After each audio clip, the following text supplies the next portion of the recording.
Ciao a tutti amici di Matto Scacco, ben ritrovati. Vediamo subito una nuova interessante partita giocata pochi giorni fa in un torneo dal vivo e quindi ci troviamo in Armenia. Il torneo in questione è un torneo valido per l'assegnazione dei titoli internazionali. Con il bianco abbiamo un giovane maestro internazionale russo di nome Sergei Lobanov e con il nero un giovane maestro armeno di nome Armen Barseghian.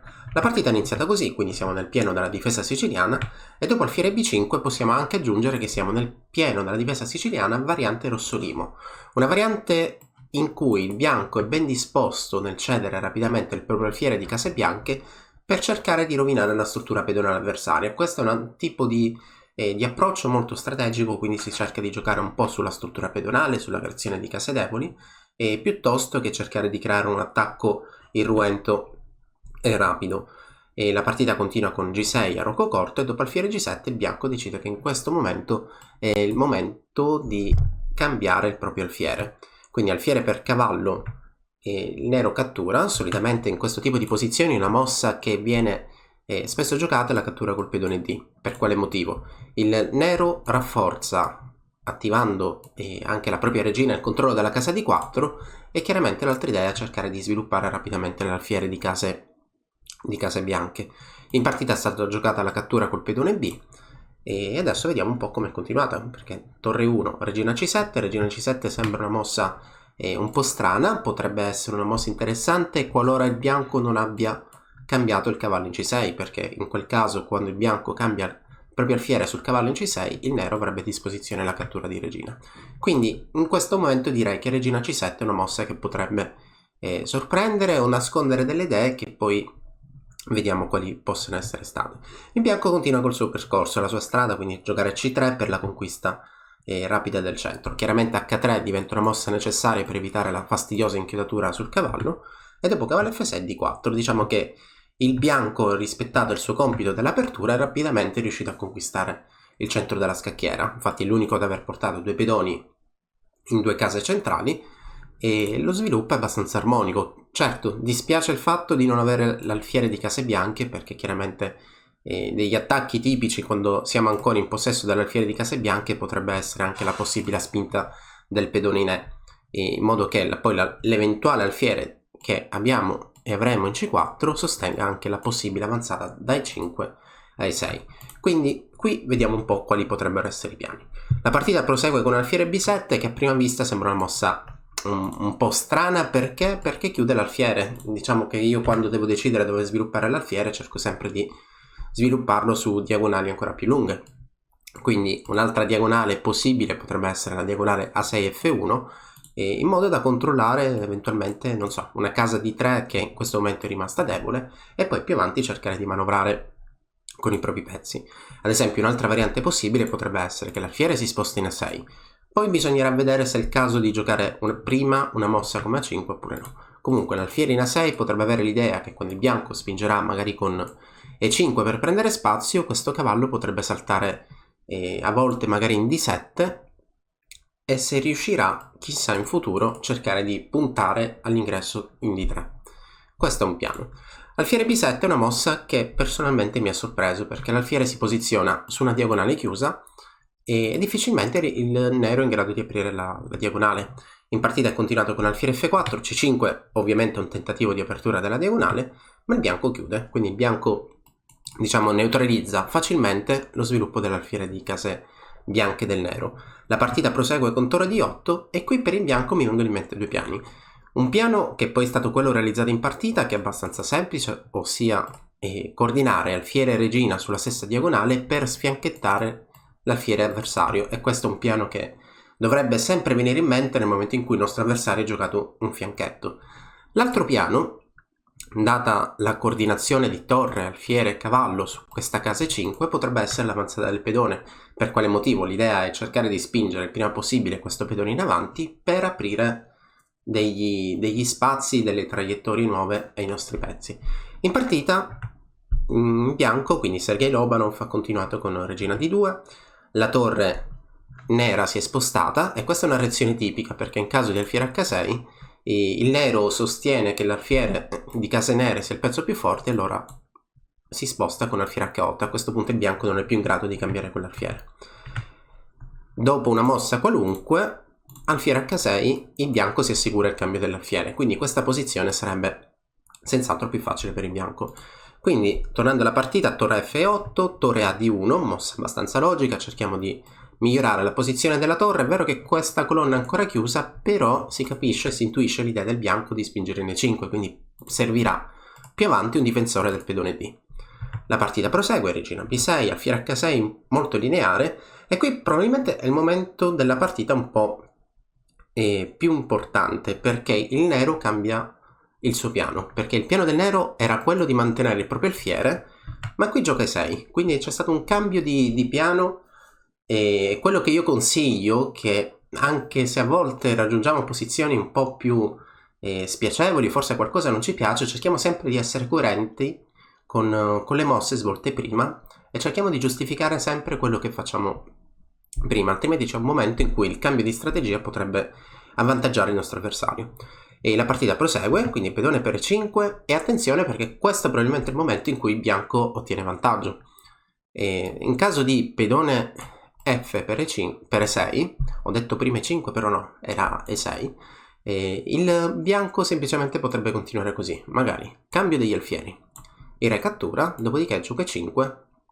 Se intendi migliorare la comprensione del tuo gioco, allora vienici a trovare all'interno dell'Accademia di Matto Scacco per indebolire la posizione del mio avversario.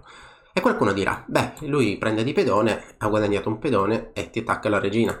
Però il reale problema potrebbe essere che questa diagonale si è indebolita parecchio. Chiaramente queste sono soltanto delle idee, ma sono delle idee che potrebbero dare al bianco del compenso per il pedone sacrificato, e vi assicuro che nel momento in cui il bianco recupera il pedone, e probabilmente lo recupererà perché è molto difficile difendere il pedone 5, al bianco resterà parecchia iniziativa. La stessa idea in realtà poi si è verificata in partita, perché dopo la cattura in E6 il nero ha deciso di catturare di torre, quindi cambio dell'alfiere. A questo punto E5 è una mossa ancora più forte perché il pedone D è inchiodato, dietro di lui c'è una torre che non è difesa abbastanza volte e il pedone in E5 sta anche guadagnando un tempo attaccando il cavallo. La cattura del cavallo è chiaramente una mossa che dà scacco al re, quindi ci permette di ottenere un tempo importante. Il cavallo si sposta e qui il bianco continua, pedone per D6. Il nero deve fare qualcosa, non resterà altro al nero che complicare la posizione, quindi alfiere per F3, pensando che la ripresa dell'alfiere possa dare un compenso, e sono sicuro che qui la struttura pedonale del bianco, dell'arrocco del bianco, dà sicuramente delle idee di controgioco al nero. Tra l'altro anche il re del bianco è parecchio scoperto su questa colonna, quindi magari in futuro si potrebbe cercare di attaccarlo. Mi vengono in mente idee tipo prima o poi spingerò in C4 attivando la regina su questa traversa e poi cercherò di entrare eventualmente su G5 e su H5. Ok, queste sono delle idee, quindi considerate che più idee abbiamo, più poi sarà facile cercare di realizzarle. A volte potrebbero non funzionare, però a volte chiaramente ci daranno quel compenso, quel gioco. Dopo alfiere per F3, una mossa interessante è stata questa, che è poi quella della partita, un'intermedia. Il bianco cattura la torre, il nero ricattura la torre di 1 e chiaramente se il bianco riprende l'alfiere in D1 resterà con una torre in meno perché il nero cattura, ma qui è il momento di una serie di intermedie veramente belle. Cavallo attacca regina, la regina si deve spostare, scacco al re, quindi in questo momento il bianco ha un pezzo in meno però sta attaccando, quindi con questa serie di intermedie vedremo come effettivamente riuscirà a ottenere un vantaggio importante. Nuovamente scacco, qui in realtà essendo una partita giocata dal vivo questa ripetizione serve per guadagnare tempo sull'orologio e poi magari spiegherò più avanti in cosa voglio dire.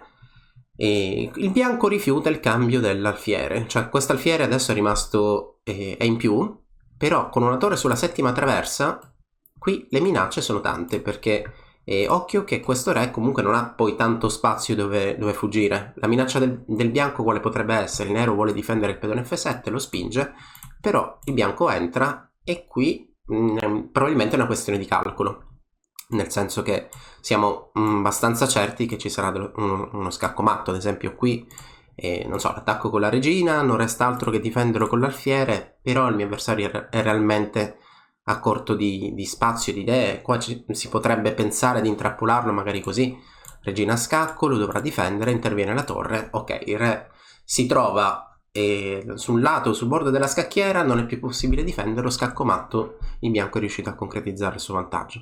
Allora l'attacco del pedone F7 probabilmente è da considerare come una buona mossa per il bianco. Il nero non può difenderlo, allora il nero in partita preferisce catturare questo pedone, che chiaramente è una mossa molto impegnativa, perché il bianco in questo momento ha 2 pezzi sotto attacco, la regina in d6 chiaramente si trova in una posizione fastidiosa, e anche qui accade tra virgolette l'impensabile, perché il bianco continua giocando un'altra mossa intermedia, perché non difende il cavallo difendeva la torre, ma cattura il pedone. Vediamo un po' come poteva andare, perché se il nero decide di catturare il cavallo, come prima si creano delle reti di matto. Adesso bisogna vedere in che ordine, perché chiaramente qui l'attacco del bianco potrebbe venire o da questa diagonale oppure da qui, da G7. Quindi invito tutti, magari come quiz, di risolvere questa posizione. Qua vi assicuro che c'è scacco matto per il bianco. In partita, per evitare questa sconfitta, il nero ha pensato: beh, ho un pezzo in più, propongo il cambio delle regine, se mi accetta chiaramente resto col pezzo in più. Ma il bianco per ovvi motivi rifiuta. Quindi regina di 2 scacco, pedone difende, e adesso inizia un'altra sequenza di intermedi, il cavallo in E3. Cavallo in E3, minaccia immediata, scacco, mangio la regina, vincerò la partita. Quindi la regina si sposta attaccando la torre. Adesso come si potrebbe continuare? Forse scacco a re, forse cercare di valutare qualche attacco su H7, ma Sergei Lobanov gioca un'altra mossa molto bella, torre qui. E questa torre è immangiabile, dopo la cattura seguirà lo scacco. E allora la regina nera dovrà nuovamente spostarsi, e qui in bianco decide finalmente di catturare il pezzo. Finalmente riesce a catturare quest'alfiere, ma nelle condizioni migliori, perché questo re si trova al lato della scacchiera, ci sono pochi pedoni che lo difendono, e chiaramente il bianco ha sempre questi salti di cavallo che potrebbero aiutare i 2 pezzi pesanti nel creare lo scacco matto. La partita prosegue, cavallo E5, regina C2, occhio, si sta minacciando scacco matto in H7. Il cavallo chiude la diagonale, ma adesso interviene anche il cavallo bianco. Finché dopo re G6 il bianco gioca finalmente regina C4, assicurandosi l'ingresso in F7, quindi poi avremo 3 pezzi bianchi coordinati tra loro per dare scacco matto al re nero, e il giocatore con il nero, il giocatore armeno, si arrende. Questa è una partita didatticamente molto interessante, perché abbiamo visto un po' come condurre un attacco, e l'importanza anche delle mosse intermedie, e soprattutto l'importanza di non cambiare piano durante il corso della partita, perché il nero prima ha fatto una mossa per non cambiare il proprio alfiere di fianchetto, ma poi ha cambiato piano. Ok, la rivediamo dall'inizio, quindi variante rossolimo della siciliana. H3 voleva evitare l'inchiudatura del cavallo con l'alfiere, finché poi il bianco conquista rapidamente il centro, l'alfiere nero si sposta in fianchetto, e qui abbiamo detto il bianco lo chiude, quindi diciamo che limita quell'alfiere. Regina D2 ha l'idea di sfianchettare l'alfiere avversario, cambio di piano da parte del nero, e a questo punto, dopo lo sfianchettamento e dopo la rimozione dell'alfiere di case nere, il bianco ha chiaramente un gioco più attivo. E dopodiché c'è una serie di mosse intermedie che ho definito molto interessanti, molto belle, tra cui questa, quindi l'alfiere in D1 resta lì, un pezzo di vantaggio, ma il bianco cerca sempre di creare mosse che attaccano, quindi torre per F7, il cavallo in D5 è immangiabile per via del matto che vi invito a trovare, e a questo punto la posizione si chiude con questa intermedia molto bella a torre 7, e si cattura l'alfiere, cavallo in E5, regina C2, minaccio matto, cavallo D3 chiude la diagonale, ma a questo punto regina C4, la mossa della partita, decide l'incontro. Spero che questa partita vi sia piaciuta. Nella descrizione del video trovate maggiori informazioni, e al prossimo video. E ora, per continuare, che cosa posso fare? Beh, innanzitutto ti consiglio di iscriverti al nostro canale in modo tale da non perderti le nuove video lezioni. E poi puoi vedere il video che è stato più cliccato in questa settimana. Ci vediamo, ciao!